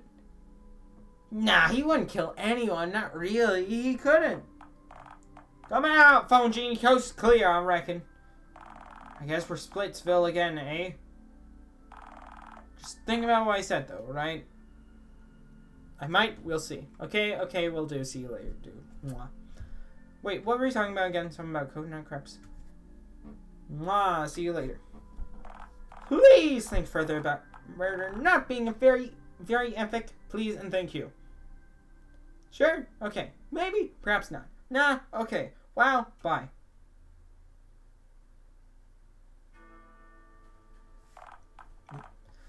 Right, there you are. Took you long enough getting out here. Say, can I ask what the deal was with that place was? Were you scared in there, Norm? I was not. Don't be afraid of your feelings, Norm. If I don't have feelings. What I meant was the inside of that place looked like some sort of spook house, but out front the sign says cinema. What sense does that make? Oh, it used to be a cinema. Got converted a week after last Valentine's Day. And yet, the old sign's still up a year later. I guess they've just been busy? Uh-huh. Hey, before I forget, look, I know you took Fezzi's sign in there, but I won't get all sore over it. As it stands, you need me and I need you. We can discuss our feelings plenty once each of us have wrapped up our respective plans. Well, better yet, I can just fuck right off back to my cabin in the woods and you can go back to doing whatever it is that you normally do around these parts, I guess. Either way, I ain't planning to stick around town for long after well, something tells me I won't be too welcome once I finish up my business here. Well, duh, you're planning to murder a mayor in cold blood. But what if you could stay? Are you kidding me? Am I? Like I'd ever want to settle down in a town like this where people show no sympathy for the downtrodden. Even if I could. Yeah, I don't know, Norm. I think Oliver feels plenty of sympathy for you, man. He agrees with you about Mingus's nature, you know. Just not what you want to do. What I'm gonna do, you mean? I mean, you still have time to change your mind. Again with a sermon on the joys of negotiating with tyrants, huh? I thought it might work if you tried it a second time. Oh, brother. How gullible do you have to... So, what? You think I'm gonna turn my back on years of mistreatment and scorn just because one person in town was nice to me? Well, I was hoping so, yeah. Not happening, partner. Now, then, I think we better get moving before anyone or anything or anyone desirable shows up. Relax. I know this game works pretty well by now. Game? You're standing in the middle of where I'm looking right now. Right, because you're looking straight at me. I ain't following where you're going with this. It means there's no space for a three-way dialogue scene. You know, because you'd have to stand closer to the left or right of the screen. To make space for the other character talking to us, that is. Huh? As long as you don't move relative to where I'm looking, we're safe. That should be the daftest, most backwards, and it'll work, just watch.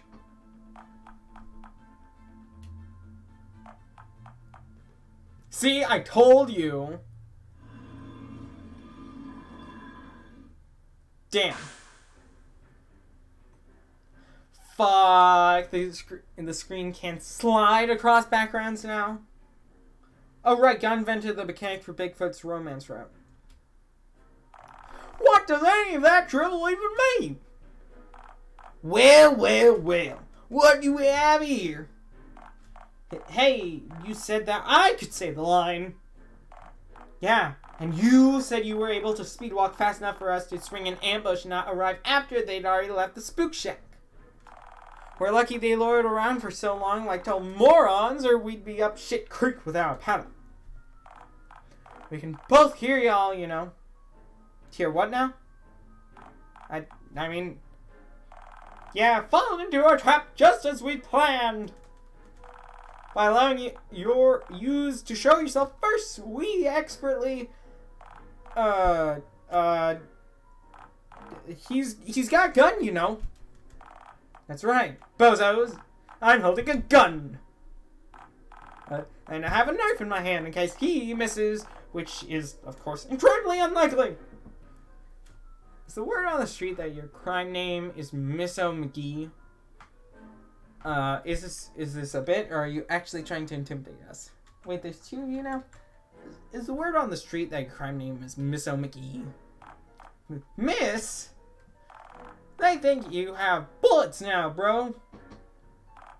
Now this makes us powerful. Hang on, Phone Genie.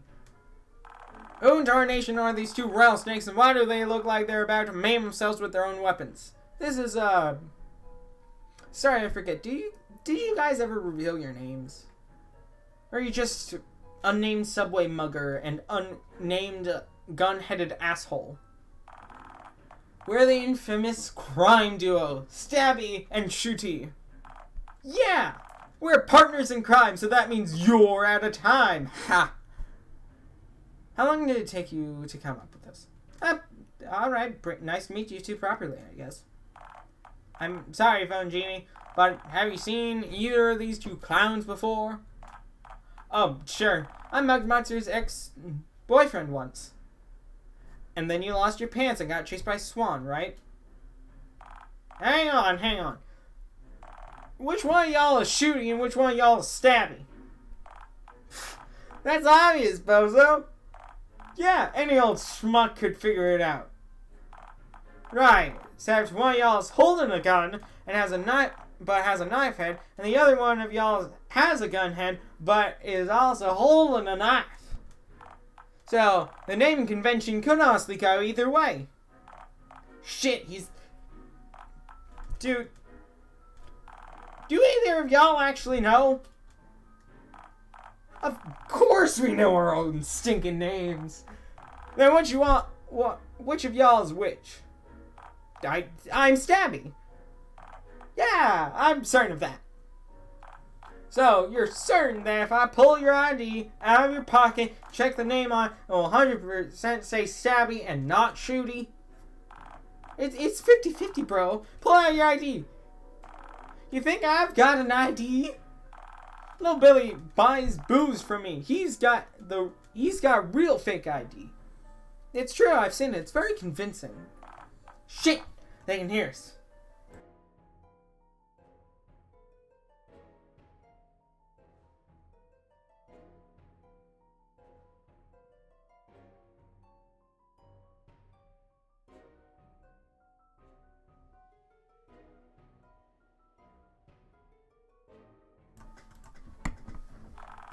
We're talking aloud, right as I pointed out already. Oops. Shit! I say we just run. No, bro. We need the money. Think of Barbados, bro. Bro, think of Barbados. You're right, bro. Again, we're Stabby and Shooty, inseparable crime time duo. And you're out of... You know, I've never once seen you two together. Not once. Shit. Monster's got us there. Our story's falling apart. What do we do? Oh, for the love of... Alright, partners. Let's cut the horse crud. Why are y'all hassling us like a couple of starving ticks? Yeah, neither of us are bank clerks and we have no change for you. So, scram, we've got shit to do. Hey now, bank robberies and subway muggings were our old gigs. Things are different now. Yeah, bozos. A new day's dawning on this here town. Things are different now. Say, what's with the accent? Are they actually from Brooklyn, or is there just something wrong with them? One, the other, or both. Probably both. The only thing wrong with us is that we won't be able to count all the moolah we make once we haul you two back to the mayor. Say, what now? Yeah, bozos. We're here. We're her elite enforcers. Finally, on the other side of the law and the poverty line. There's a huge bounty on your heads, and she's handpicked us to bring you straight to her. Yeah, dead or alive. We prefer alive, because frankly bodies are actually super heavy. Yeah, and we're sore from carrying huge bags of mulch from our weekend job. Man, crime just doesn't pay enough to cover the bills anymore. As if she'd ever hire two fools such as yourself to execute nefarious plans. Shit, guys, congrats on your promotion. Congrats? Hey, thanks. Thanks for the appreciation. Fugitives like you make this all worthwhile, you know. Phone Genie, don't encourage him. I can't help it. I'm just a kindly goblin. Yeah, just because you guys weren't criminals doesn't mean you've gotta be rude. Nothing personal, Greenie, but yeah. We're gonna tie you both up and then call Mayor Mingus to collect us up in her sports car. Yeah, we're going for a ride. Wait, she's collecting us? You said you were bringing us to her. Yeah, she doesn't actually trust us to guide you all the way back through Uptown. Also, Norm, you have a gun. Just wave it around. I'm pretty sure they don't even have bullets. Yeah, she says you just skedaddle once our backs are turned and easily lose us. Then, what was the whole thing about bodies being heavy about if y'all wouldn't even drag them back to town hall? Well, she'd make us drag you both into her trunk. And if you kick the bucket right now, like I said, bodies are really heavy.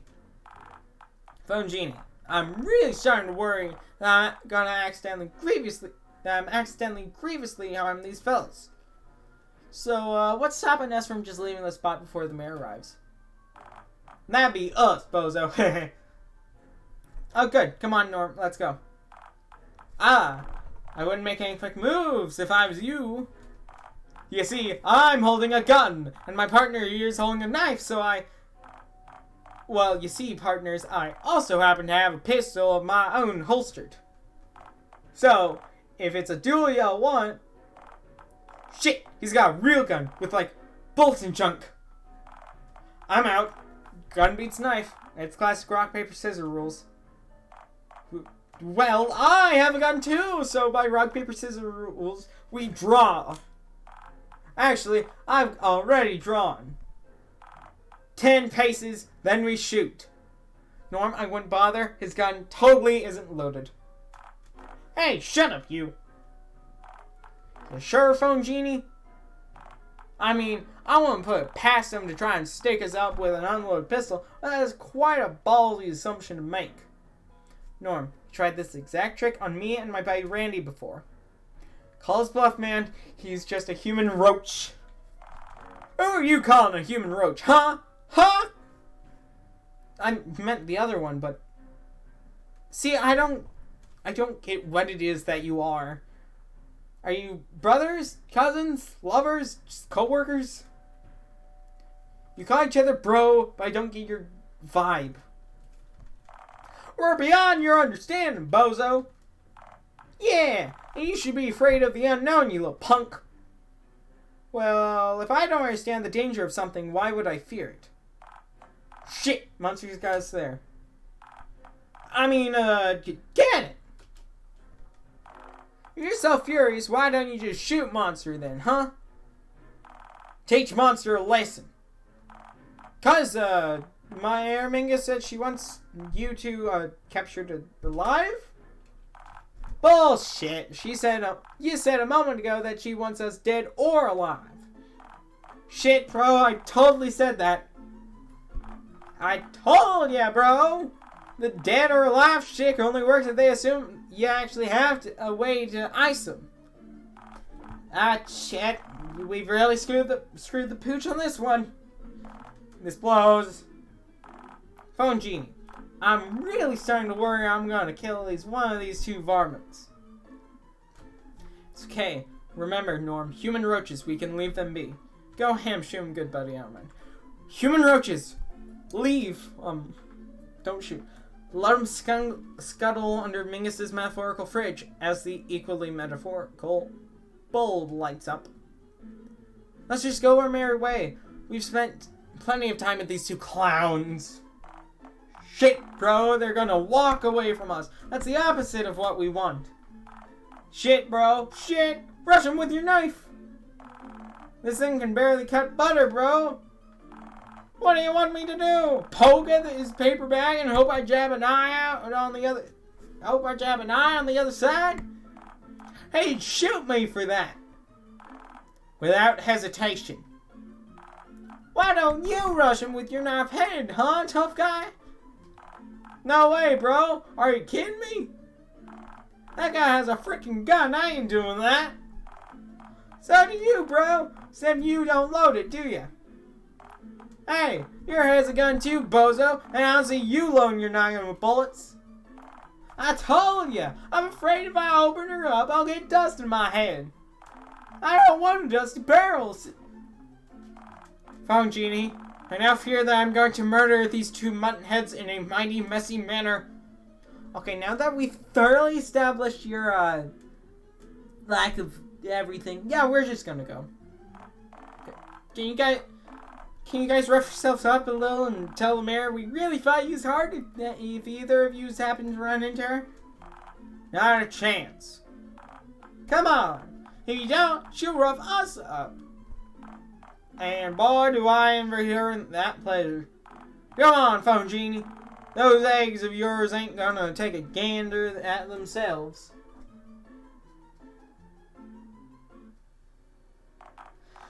What do you mean they escaped? I didn't even ask you to bring them to me. You just had to hold them there. The idea of doing the alley ambush was so you could stand with your backs to the alley entrance so they couldn't do the old different dash. There was nothing we could have done there. That cowboy fella had a gun. You have a gun. You both have guns. Yeah, and when we asked you for bullets, me making the shrewd decision not to give you two idiots bullets is the sole reason you both managed to make it back alive at all. See, this is why you should have sent yours truly, my ostentatious hatted ally. Revolting. My eggs! Well, you see, I've got my trusty lever action. Far more reliable than the pea shooter, or equally as hard as I friend is carrying in his holster, I dare say. Why is it always hats with him? Right. Except I want this to be a discreet Operation Theorore. Blowing a cryptid-sized hole in the spook house wall with a barrage of rifle pot shots is hardly inconspicuous. Should you send me instead? I have stumped him with a mind-boggling riddle till you arrived. Sweet rumors don't speak. To tell you the truth, Miss Crown, I don't know if we're exactly cut out for this enforcing stuff. You're right. You absolutely aren't. You're both fired. Get out. Ah, shit, bro. There go the paychecks. Well, if you need us, I won't. Well, we'll be lying in the gutter and add to tell its filth with our... Good. Do not let me catch either of you near her again. Near here again. Jeez, it's always exile with you, isn't it? Competent goons, be damned, my plans. We'll just have to adapt. Theorore, am I correct in my belief that Bigfoot has been securely placed behind bars? Correct, madam. He is safe and sound in captivity, ready to be studied extensively. Yes, yes, and who's monitoring his enclosure at the zoo at this current moment? Did you perchance wish for me to ask my gift shop cashier to observe the... Oh, for the love of God! Go watch the 8-Man Theorore and stay there. The last thing we need is a containment breach within a containment breach. Aha! But think of the research possibilities, Your Highness. Why, if I were to gain the opportunity to observe Bigfoot in an uncontrolled environment... Yes, and then think about my chances of re-election. May I remind you that I actually need to receive votes to get re-elected? So if you lose the love of the great unwashed, don't you always rig our elections anyway? Engage play dumb. He's bringing up election fraud! That's exactly my point, you half-pint half-wit. If nobody votes for me, and I still get into office regardless, the dull masses will finally figure out that our ballot boxes are merely poorly disguised swans. Then the ballots get invested by the commission, and they discover that I hired you to create crude, crayon forgeries of the shredded ballots.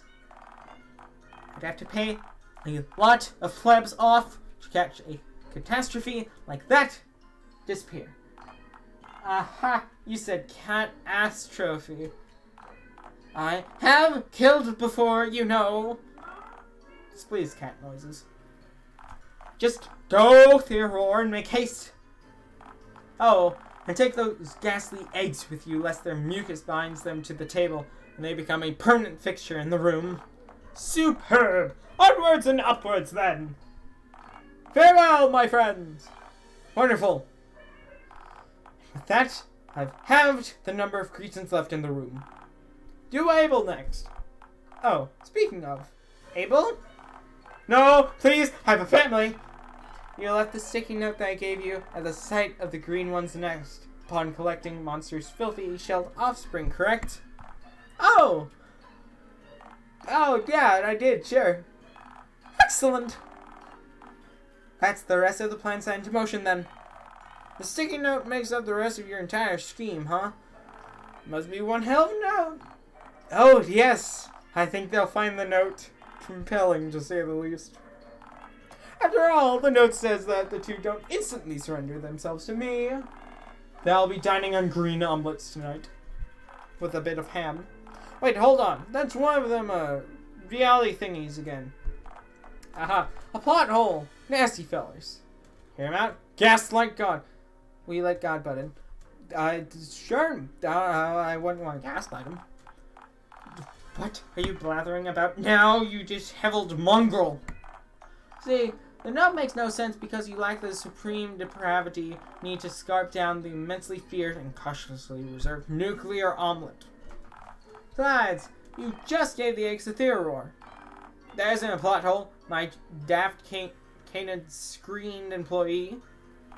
I simply lied about planning to eat the whatever you call that wretched disc in order to ensure that the green one compiles with my order to surrender. My God, that's devious. Thank you. That wasn't a compliment. You just made me use my own name in vain. Now, I can sit back, pour myself a nice goblet of milk, and... Yeah, nah. Excuse me? LMAO, you forgot to plan for if the cowboy decides not to bother accompanying that green bozo into the fun for itself. Why would that be an issue? They'd simply reunite once the green one finds the note, and the plan would continue as normal from that point. Aha. And which one of the two were you banking on reading the note? The green bozo's illiterate. Well, I'm sure our egg-laying friends simply bring the note back to Norm for him to read in that case, surely. $10 says the green schmuck will just mistake the sticky note for a sliced cheese and devour it instantly. No, even Monster wouldn't. What color is the paper? Oh, for the love of... It's truly ceaseless, isn't it? Abel, you... No, you swore that I wouldn't have to go back out. Are you kidding? Fine. Back to plan A, then. Billy, just track them down, tie them up, and track them back to me. Okay, then. Leave it to me, puss. Do not. You're actually in luck, because tying people up happens to be a talent of mine, you know. Yes, I've seen your school report card. You're a scary child. I'd honestly delete you from time by cock blocking your parents before they could conceive you. If I weren't afraid you'd simply pop up somewhere else later in the timeline and jump scare me when I least expect it. You should be afraid of me, mutt. I've got powerful friends, you know. Yeah, I very much already am. Be less demonic, please, and thank you. Alright, go now, you impertinent skimp. Wreak literal havoc. But, remember this. If you fail, there will be consequences. Cool beans. Hey! You stop that. I was being intentionally menacing. That means I get the last word in. Have I made myself clear, runt? Okay, sure, whatever. Good. Now, get going. And if you disappoint me, I'll make sure you won't soon forget, so help me God. Did you just take not God's name in vain while sitting in the same room as the dude? What did I just... Nah, it's fine, kid. I use the mayor's name as a word for bitch, so it's only fair I extend her the same courtesy. Excuse me? I've eaten birds like mice, you know, so don't assume I don't have the emotional capacity to devour you whole as well. Are you claiming that you're powerful enough to eat God? Are you claiming that you're powerful enough to stop me? No, not. I was just asking. Oh, for the love of... We don't have time for this! I've seen Chanel end and shunt fade back in. And stop fading the screen back in every time I quip you, you neurotic kitty killjoy. Where did we even find you?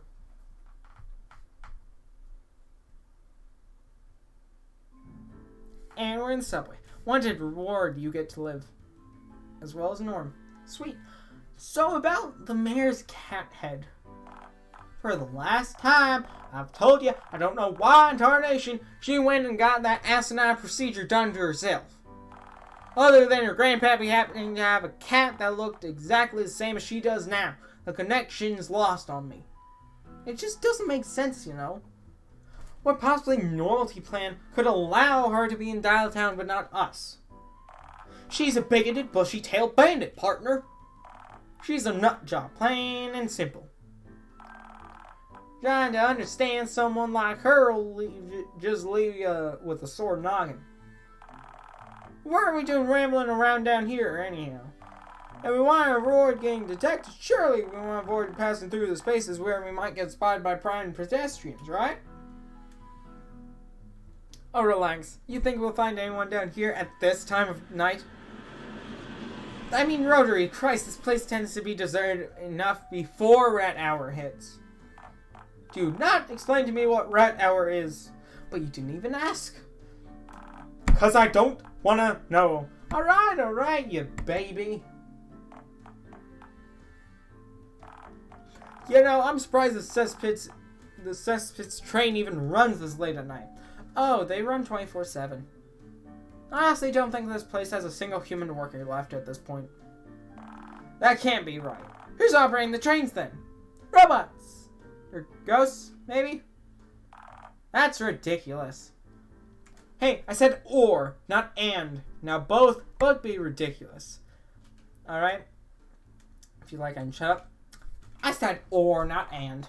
Okay, forget me. Forget me, apparently. Asking about subway specters and such. A more apt question might be, why not just walk to the fun fair and just stick to the back alleys and such?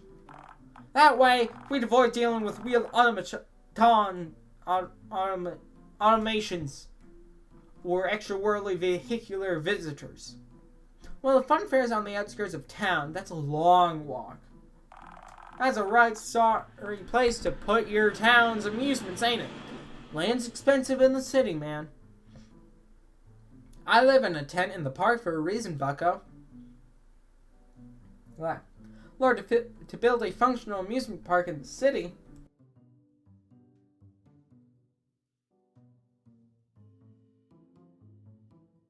Your roller coasters probably have to go through the mayor's office. And who'd want to ride a coaster that ends up within scratching distance of... I'm sorry, but did you just say they live in a tent at the... Shut up, the exposition's been established. Move on. Right. With any luck, one of these trains should stop for us soon enough. Shh. Did you hear that? Hear what? It's getting closer. No, it couldn't be. Partner, I have an inkling of what you're... Oh, no. Oh, no. Oh, no. Oh god, oh fuck. Billy's back, buzzers! Who in tarnation? Little Billy. My arch nemesis. Hang on, I thought I was Fezzy's arch nemesis. Oh yeah, actually that sounds correct. Well, in that case, I just think you're a fucking dick, then. Oh, Janie, do you really have to use such vulgar language around kids? So, you think that's vulgar, huh? Okay, never mind, that was a whole lot of slurs. At least the words I happen to recognize were all slurs. Oh, Janie, did you teach those words to the children of Dialtown? What, you think I didn't invent half those words, huh? Think again, you bagged bozo. Why are you... Wait, hang on just a minute. What in tarnation is a crungus anyhow? It's my pride and joy, bucko. The Emperor slur. The word that will be uttered by the one and only Colossal Billy to mark the end of days. What is this? First the true weapon-headed goons, and now you. Don't tell me the mayor started some kind of villainous league to conspire against me and Fung Janie. Yeah, that's exactly what happened. She named it the Mingling. That's the best y'all could come up with? Hey, I didn't name the stupid thing. I'm just here for the perks, man. Okay, can we hurry this along, I guess, then? Yeah, this is only the second car we've had to deal with thus far, and it's already getting old. In fairness, the first one was a 2-for-1 off. Honestly, no exaggeration here. Those two fools aged me prematurely. I'm aged, Norm. Okay, so here's how this is gonna go down, bozos. I'm gonna hogtie you both with licorice, and then drag you straight back to the mayor's office. Knowing me, I'll likely make a game of it and try and drag you over as much of the broken glasses on the pavement I can. You're one frightening child, ain't you? Funny, the mayor trusts a literal child to drag us to her, but not the other two. Well, duh. Unlike those two bozos, I'm cut out for actual crime. And I think there, where we'll just save it for now, at least.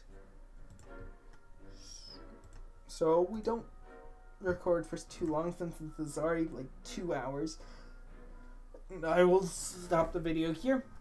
If you want to see more, if you haven't seen the other videos of Phone Town or Dialtown, go watch them. Decent quality, I would say. Anyways, if you like the video, like it, and if you want to see more of my content, make sure to subscribe and check out my channel for other videos. Have a good day. Do what you do best. See ya.